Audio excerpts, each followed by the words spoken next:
नमस्कार, आप देख रहे हैं न्यूज 24 सत्य केसरी ब्रेकिंग न्यूज। आपकी नजर हम पर। देखिए, आज बड़े महत्वपूर्ण विषय के ऊपर आम आदमी पार्टी के द्वारा इस प्रेस वार्ता का आयोजन किया गया है। तो 1920 में अंग्रेजों ने रॉलेट एक्ट चालू किया था भारतीयों के खिलाफ। नो अपील, नो वकील, नो दलील। आज उसी की यादें ताज़ा कर दी इस बीजेपी सरकार ने 2020 में ये ऑर्डिनेंस लेके आके 3 अध्यादेश जो केंद्र सरकार लेके आई है।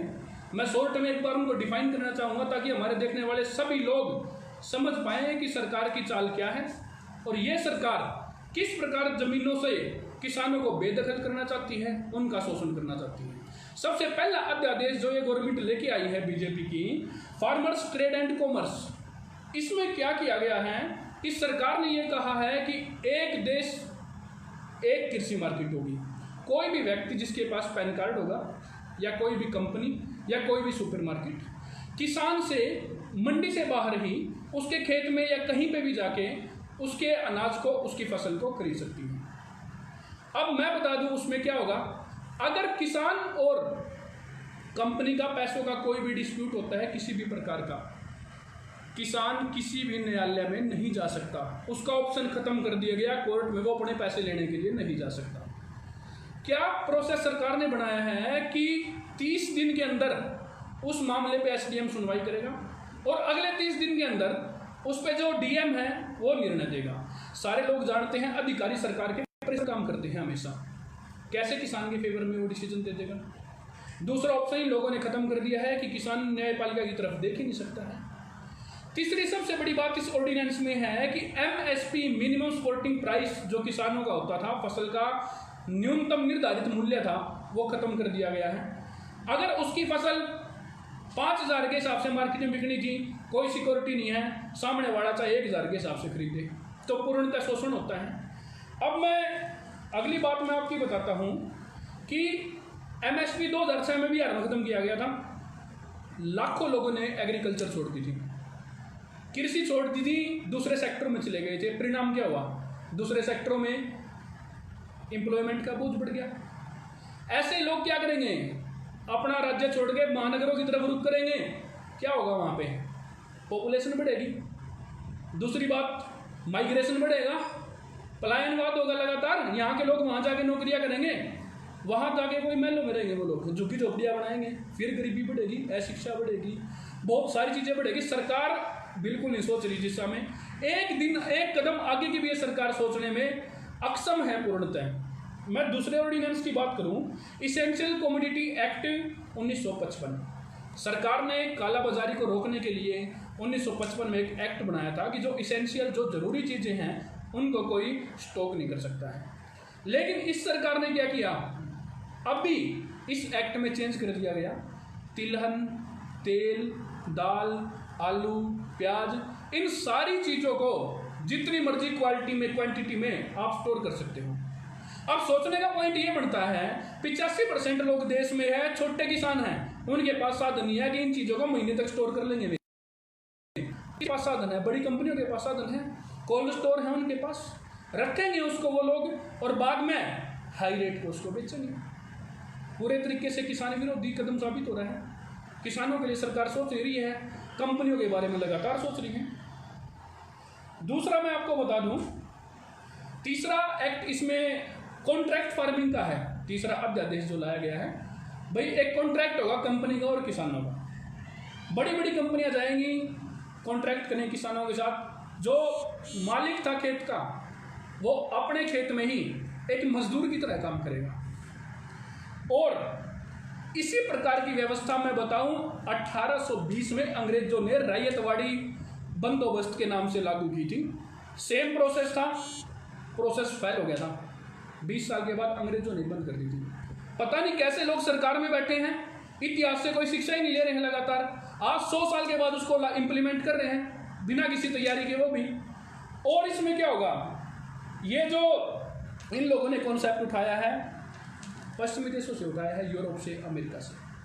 वहाँ के देशों में क्या होता है, वहाँ एग्रीकल्चर एक बिजनेस है, यहाँ पे एग्रीकल्चर एक जीवन यापन का साधन है।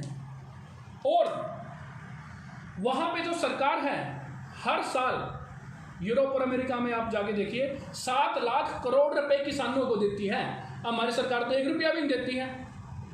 इसके अलावा जो कंपनियां एग्रीमेंट करेंगी किसानों के साथ फसलों की बुआई से पहले, जब फसल तैयार हो जाएंगी कंपनियां फसल नहीं खरीदेंगी, कंपनियां बहाने बनाएंगी।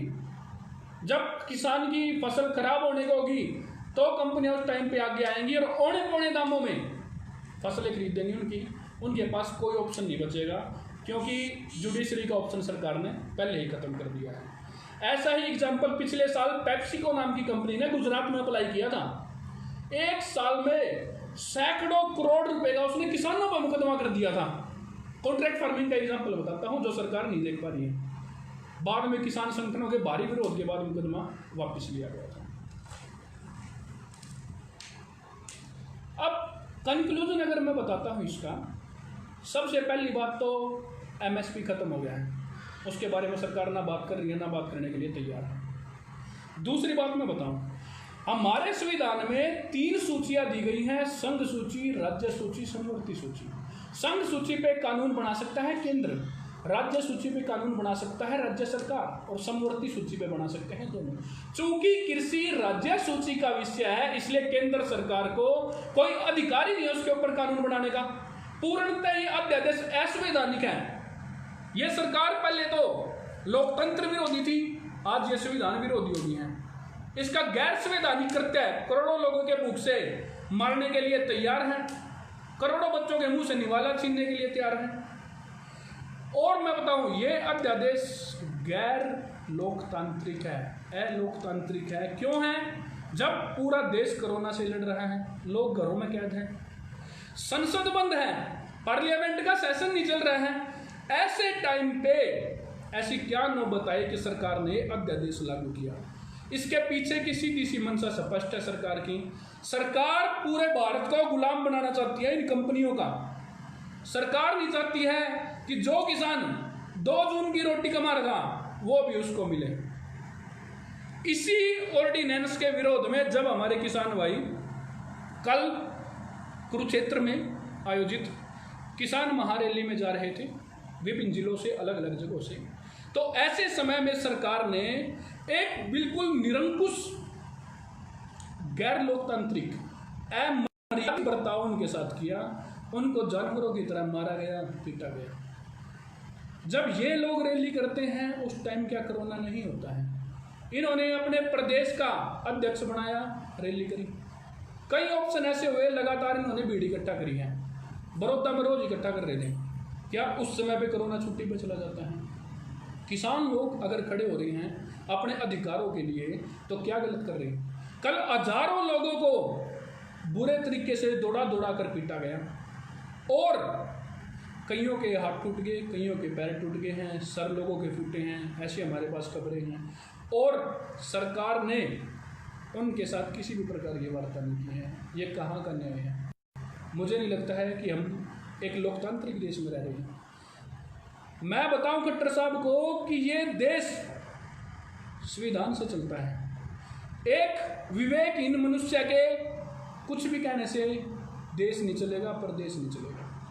अगर तो जेजेपी और बीजेपी गठबंधन को ये लगता है कि सत्ता पुलिस की लाठियों से निकलती है तो बहुत बड़ी गलती कर रहे हैं। आज तक जितने किसान आंदोलन हुए हैं ना, सरकारें जमीन से उखाड़ के फेंक दी है, बिल्कुल वापसी नहीं कर पाएंगे। हरियाणा के एग्जाम्पल देख सकते हैं आप लगातार। जिन पार्टियों ने किसानों पे हाथ उठाया है, सत्ता से बाहर रही हैं, तरसी हैं, आज तक सत्ता में नहीं आ पाई। कंडेला कांड हुआ था इन लोगों का, पार्टी खत्म होगी, सत्ता में नहीं आ पाई, आज तक आने कोई असर नहीं है, कोई शिक्षा नहीं लोगों ने उससे भी। इससे पता चलता है कि ये जो सरकार है पूरे तरीके से विवेकहीन है। जो ये जोड़ी है दुर्योधन और दुशासन की जोड़ी, मैं इनको कहूँगा, जो खट्टर और दुष्यंत की है। जब ये डिप्टी सीएम ट्रैक्टर लेके जा रहा था, मैं टोल तोड़ दूंगा, ये कर दूंगा, मतलब जिस दिन इलेक्शन जीते उस दिन वो ट्रैक्टर बेच दिया बीजेपी वालों को जाके। कहाँ चला गया वो ट्रैक्टर भाई? अब कहाँ है वो? किसानों के ऊपर जब लाठियां पड़ रही हैं, वो लोग भी हमें मिले हैं जिनके पैरों में पड़ रहा था, अगजी वोट दे दियो, उनके पैर ही टूटवा दिए गए हैं। ये कहाँ का न्याय है? पूरे तरीके से आम आदमी पार्टी इस किसान विरोधी, जवान विरोधी सरकार के विरोध में किसानों के साथ खुलकर खड़ी है और जिस भी प्रकार की सहायता की जरूरत है वो सहायता देने के लिए तैयार है। और भविष्य में जो भी हमारे किसान भाइयों को जरूरत पड़ती है उसके लिए हर संभव सहायता आम आदमी पार्टी करेगी और हर लेवल पर इस भ्रष्टाचार, तानाशाह और सारी बुराइयों से भरपूर सरकार का विरोध करती है। धन्यवाद।